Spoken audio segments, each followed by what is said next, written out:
शिक्षण पढ़ा रहे हैं, शिक्षण के सिद्धांत, उन सिद्धांतों में अभी इससे पहले आपको हमने सामान्य सिद्धांत बताए थे, यानी जनरल जो है प्रिंसिपल्स बताए थे जो शिक्षण में प्रयोग किए जाते हैं। आज का जो हमारा यह टॉपिक है, यहाँ हम उन्हीं सिद्धांतों में मनोवैज्ञानिक सिद्धांत, देखिए सिद्धांत तो वह होते हैं जो शिक्षण में हम शिक्षण को प्रभावी बनाने के लिए वह नियमों को या वह सिद्धांतों को हम अप्लाई करते हैं, उसमें प्रयोग करते हैं, जिससे कि शिक्षण को हम प्रभावी बना सकें, एक शिक्षण को सुव्यवस्थित क्रमबद्ध व उसको इफेक्टिव बना सके, प्रभावी बना सके, तो एक प्रयोग करते हैं। लेकिन कुछ ऐसे मनोवैज्ञानिकों द्वारा दिए गए सिद्धांत हैं जिन सिद्धांतों को उन्होंने एक अपना थ्योरी दिया और उस थ्योरी को हम शिक्षण प्रक्रिया के दौरान भी प्रयोग करते हैं, ठीक है। उन सारे सिद्धांतों को हम मनोवैज्ञानिक जो है साइकोलॉजिकल जो है प्रिंसिपल्स जो है उनको आज समझाने की कोशिश कर रहे हैं आपको। तो चलिए, पहला है अभिप्रेरणा और रुचि का सिद्धांत। अभी motivation and interest, principles of motivation and interest.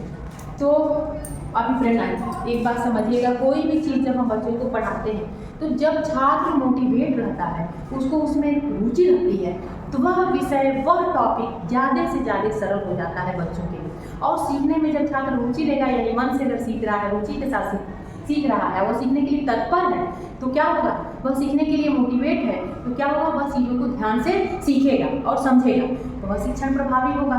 तो अभिप्रेरणा यानी जो मोटिवेशन हमारा होता है या इंटरेस्ट बच्चों का जब होगा, मोटिवेट रहेंगे बच्चे तो कोई भी चीज़ सीखने के लिए तैयार रहेंगे और उसमें उनकी रुचि रहेगी तो बस ध्यान से सीखेंगे और इस तरह से क्या होगा, उनका सीखना प्रभावी होगा। तो यह होता है अभिप्रेरणा और रुचि का सिद्धांत, जिसमें छात्र कोई भी कार्य करने के लिए स्वयं उत्सुक रहे, स्वयं अभिप्रेरित रहे। छात्रों को हम सिखाने से ज़्यादा उन्हें इस बात पे जोड़ दें कि यह टॉपिक या यह ज्ञान आपके लिए कितना उपयोगी है, तो वह अगर उसके लिए उपयोगी है, तो उसके प्रति कहीं ना कहीं अभिप्रेरित होगा, मोटिवेट होगा कि हमें सीखना है, क्योंकि नहीं सीखेंगे तो हमें छूट जाएगा मेरा टॉपिक, या हम नहीं सीख पाएंगे तो हम एग्जाम में नहीं दे पाएंगे, इसको कर नहीं पाएंगे, या आगे का मेरा ये टॉपिक हम कहीं ना कहीं जरूरत पड़ेगा या एग्जाम में हमारे या किसी भी कंपटीशन में हम नहीं कर पाएंगे। तो वह मोटिवेट करना, छात्रों को अभिप्रेरित करना व उनकी रुचि उत्पन्न करना, ये ध्यान में रखकर शिक्षण प्रक्रिया किया जाता है, ठीक है। अगला तत्परता, देखिए तत्परता का मतलब होता है हम किसी कार्य को करने के लिए तत्पर रहें, तैयार रहें, ठीक है। तो जब हमारी रुचि होगी, जब उसकी अभिप्रेरित रहेगा तो उसके लिए तत्पर भी रहेगा, तैयार भी रहेगा, ठीक है, तो उसके लिए वह तैयार रहेगा। इस तरह से ये जो है तत्परता का सिद्धांत, जैसा कि आपने देखा होगा थॉर्नडाइक ने दिया था, प्रभाव का सिद्धांत, तत्परता का सिद्धांत, जो उन्होंने कुछ नियम दिए थे, कुछ आवश्यक और कुछ गौण नियम, तो उसमें हम पढ़े हैं। इस तरह से जब शिक्षक छात्र को आसानी से समझा सकता है, जब छात्र उसको सीखने के लिए तत्पर रहे, तैयार रहे। सिद्धांत को कि छात्रों को ऐसा भी है, ऐसा परिस्थिति दिया है, ऐसा सिचुएशन बनाई गया जिसमें कि छात्र खुद तत्पर रहे उस विषय को सीखने के लिए, ठीक है। अगला हमारा आवश्यकता, कोई भी चीज़ देखिए, तब तक हम किसी भी चीज़ पे तरफ ध्यान नहीं देते हैं, सीखना नहीं चाहते हैं या कोई चीज़ करना नहीं चाहते जब तक वो हमारी आवश्यकता के अनुकूल ना हो। जब हमारी आवश्यकता होती है जिस भी विषय पर या जो चीज़ें हमारे लिए विशेष जरूरी होता है, वो हमारी तत्कालीन उस समय की आवश्यकता होती है, तो वह विषय को हम जो है सीखने में ज़्यादा रुचि लेते हैं और तैयार होते हैं सीखने के लिए, हमारी तत्परता बढ़ जाती है। तो इस तरह से हमारा सीखना इफेक्टिव होता है। तो आवश्यकता हमारी होगी, हमारी नीड होंगे, तो हमारी सीखने की गति भी बढ़ जाएगी और हम उसको पूरी रुचि के साथ सीख सकेंगे। तो ये हो जाएगा प्रिंसिपल्स ऑफ नीड, ठीक है, हमारी आवश्यकता के अनुकूल जो है सीखना। अगला आता है प्रभाव का सिद्धांत।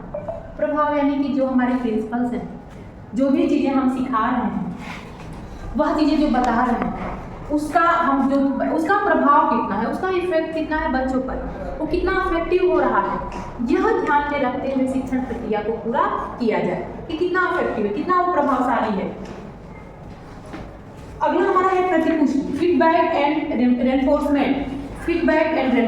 आपने देखा होगा जब स्किल भी पढ़ते हैं, इसके प्रति हमारे स्किल भी, टीचिंग स्किल भी है, तो कोई भी शिक्षण बच्चों को कराते समय या कोई भी विषय बताते समय छात्र को जो क्रिया प्रतिक्रिया कर रहा है उस पर अगर फीडबैक न दिया जाए या उस पर उनको रेनफोर्समेंट न दिया जाए, उस पर उनको प्रतिपुष्टि न मिले या पुनर्बलम न दिया जाए, तो छात्र की क्रिया क्या होती है, वो पॉजिटिव की बजाय नेगेटिव की तरफ वह धीरे धीरे उस चीज़ को बताना कम कर देता है, उसका इफेक्ट शिक्षण पे पड़ता है। इसलिए यह feedback and reinforcement, principles of feedback and reinforcement का भी ध्यान में रखते हुए यह भी सिद्धांत कहीं ना कहीं उपयोगी है शिक्षण में। जितने भी हमने प्रिंसिपल्स आपको बताए ये सारे क्या है, मनोवैज्ञानिक सिद्धांत हैं जो किसी न किसी के द्वारा दिए गए सिद्धांतों को हम के अंतर्गत आते हैं और इसको हम शिक्षण में प्रयोग करते हैं। अगला आता है हमारा सहानुभूति एवं सहयोग का सिद्धांत। हम जब छात्रों से कोई भी चीज़ें बता रहे हैं, कोई भी चीज़ें समझा रहे हैं, तो वहाँ उनके प्रति समझाने, उनके प्रति एक सहानुभूति की भावना होनी चाहिए कि उन्हें जो चीज़ें हम बता रहे हैं वाकई में वो सहयोगपूर्ण है कि नहीं,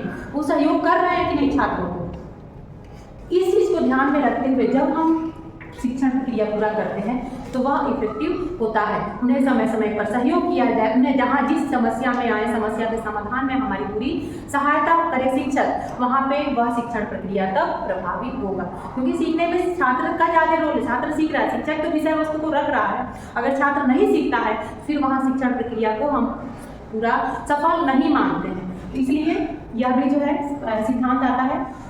अगला आता है स्वाधिकार। छात्रों को कभी कभी स्वयं सेल्फ जो है लर्निंग के लिए भी छोड़ते हैं। कभी कभी ऐसी चीज़ें, ऐसा समय आता है, परिस्थिति आती है जब छात्र को स्वयं अधिगम के लिए हमें प्रेरित करना चाहिए, जिससे छात्र सेल्फ स्टडी कर सके, सेल्फ लर्निंग कर सके और वह अपनी गति के अनुसार सीख सके। शिक्षक का क्या, जितने भी हम प्रिंसिपल्स अपनाए, जैसे मोटिवेशन करना, ऐसा मोटिवेट करना, उसकी रुचि उत्पन्न करना कि वह स्वयं उस क्रिया को, स्वयं उस जो अधिगम को करे और सीखे, तो वह ज़्यादा इफेक्टिव होगा। इसको भी कहीं ना कहीं कभी आवश्यकता अनुसार बच्चों को कभी कभी स्वतंत्र में स्व अधिगम के लिए भी छोड़ना जरूरी होता है। ये भी इसको भी सिद्धांत को लेके चलते हैं हम। मनोरंजन, हमारा एक तरह से रुचि होगा वह मनोरंजन, किसी भी चीज़ को जब हम खेल देखिए छोटे बच्चों का जब हम क्लास हम लेते हैं या बच्चों को जब पढ़ाते हैं तो हम उन्हें इफेक्टिव बनाने के लिए उसको मनोरंजन के साथ, जैसे कोई भी विषय हम खेल में सिखाते हैं, कोई भी चीज़ें हम बच्चों को कोई गेम के दौरान सिखाते हैं, तो इस सिखाने का हमारा उद्देश्य क्या होता है कि छात्र उस ज्ञान को, उसमें उसकी मनोरंजन भी हो, उसमें उसका जो है वह एक गेम की तरह ले, उसको बोझ की तरह ना ले, उसको सीखना उसको एक बोझ न लगे, वह एक खेल लगे और खेल में वह उस तथ्य के बारे में जान जाए, उस विषय के बारे में सीख जाए, उसकी अधिगम भी हो गई और वह उसमें मनोरंजन भी हो गया उसका। तो इस तरह से हम अधिगम को एक कहते हैं सिद्धांत हमारा अप्लाई किया जाता है कि जिसमें बच्चे का जो है वह मनोरंजन हो, वह उसको खुशी से सीखे, वह मनोरंजन के साथ सीखे, उसमें उसका इंटरेस्ट आएगा और वह विषय को सीख भी लेगा। ठीक है, अगला आता है सूचना। आज के वर्तमान समय में हम इंफॉर्मेशन टेक्नोलॉजी जो है उस पर आधारित कम्युनिकेशन जब हमारा होता है, यानी शिक्षण में हम सामान्य विषयों के साथ साथ हम सामान्य ज्ञान देते हैं या सामान्य विधियों के साथ साथ जब इस तरह से हमारे इंफॉर्मेशन टेक्नोलॉजी के माध्यम से हमारा जब संप्रेषण प्रक्रिया हम संचालित करते हैं तो वह शिक्षण में इफेक्टिव होता है। क्यों? क्योंकि हम सामान्य तो बता ही रहे हैं, साथ में इन सारे तकनीक का, क्योंकि हमारे सारे तकनीक डेवलप हो गए हैं, हर स्कूलों में इसका प्रयोग किए जा रहे हैं। इन तकनीकों के माध्यम से हम शिक्षण प्रक्रिया में अगर तकनीक प्रयोग कर रहे हैं तो वह भी कहीं ना कहीं प्रभावी है। हालांकि यह आज की वर्तमान मांग है और इसका प्रयोग सारे स्कूलों में छोटे से बड़े सभी क्लासों में किए जा रहे हैं, तो यह भी कहीं ना कहीं सिद्धांत हमारे अप्लाई हो रहे हैं, प्रयोग किए जा रहे हैं। इस तरह से जो हमने बताया आपके 9 सिद्धांत, ये 9 सिद्धांत हमने बताया शिक्षण में जो साइकोलॉजिकल जो प्रिंसिपल्स हैं, जो मनोवैज्ञानिक सिद्धांत हैं, जिसको किसी न किसी द्वारा दिया गया है और यह शिक्षण में प्रयोग किए जा रहे हैं। तो आज का मेरा यह सिद्धांत प्रिंसिपल्स ऑफ टीचिंग, यह चैप्टर ये हमारा सिद्धांत पूरा होता है, क्योंकि हमने सिंपल प्रिंसिपल्स बताए आपको और साइकोलॉजिकल प्रिंसिपल्स बता दिए। अब इसकी आवश्यकता क्यों है? देखिए, अभी हमने बताया शिक्षण को सरल बनाने के लिए, शिक्षण को प्रभावी बनाने के लिए, छात्रों के बोधगम्य बनाने के लिए, छात्रों को शिक्षण में रुचि उत्पन्न करने के लिए, उनको विषय से जोड़े रखने के लिए, हम सबसे बड़ी बात शिक्षण को प्रभावी बनाने के लिए हम सारे प्रिंसिपलों का प्रयोग करते हैं, सिद्धांतों का प्रयोग करते हैं। इसलिए भी शिक्षण प्रभावी बनाना ही हमारा मेन उद्देश्य है, अधिगम हो सके उसमें ज़्यादा से ज़्यादा, इसलिए इस प्रिंसिपल का प्रयोग करते हैं, वह उसका लाभ वही उसका लाभ है। ये सारा हो गया इस प्रिंसिपल्स की आवश्यकता क्यों है और ये हमारे प्रिंसिपल्स क्या है, सब हमने आपको बताया। आज के लिए इतना ही। आई होप आप लोगों को क्लास समझ में आई होगी, आपने एंजॉय किया होगा मेरी क्लास को। आज के लिए इतना ही।